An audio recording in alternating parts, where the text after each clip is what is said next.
En este vídeo vamos a ver y además vamos a demostrar una fórmula para calcular la derivada de la función inversa a partir de la derivada de la función. Bueno, pues vamos a partir de una función f que sea derivable y que tenga inversa, es decir, que la función f a la menos 1, simbolizamos como f a la menos 1 sea su función inversa.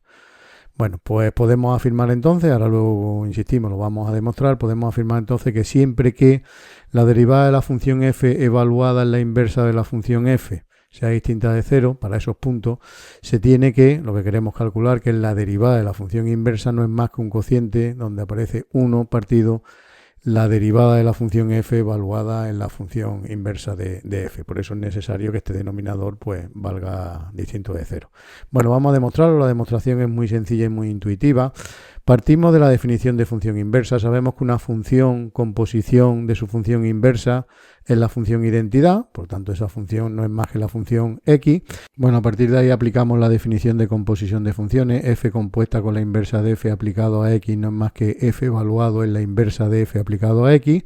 Y a partir de aquí tenemos una expresión de dos funciones que son iguales, pues si dos funciones son iguales, sus derivadas son iguales. Así que vamos a derivar en ambos miembros de esa igualdad. Evidentemente la derivada del segundo miembro, la derivada de la función x va a ser 1.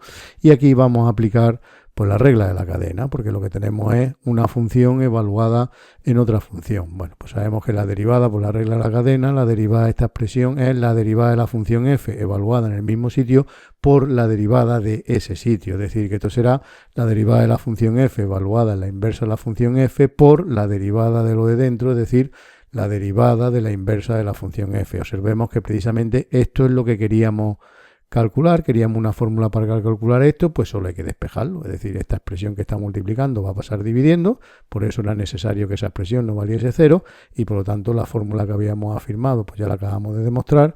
La derivada de la inversa de una función no es más que 1 partido la derivada de la función evaluada en la inversa de la función. Es decir, básicamente es posible calcular la derivada de la inversa de una función sin derivarla, digámosle así, directamente, sino a partir simplemente de conocer esa función, es decir, esa función inversa y la derivada de la función original.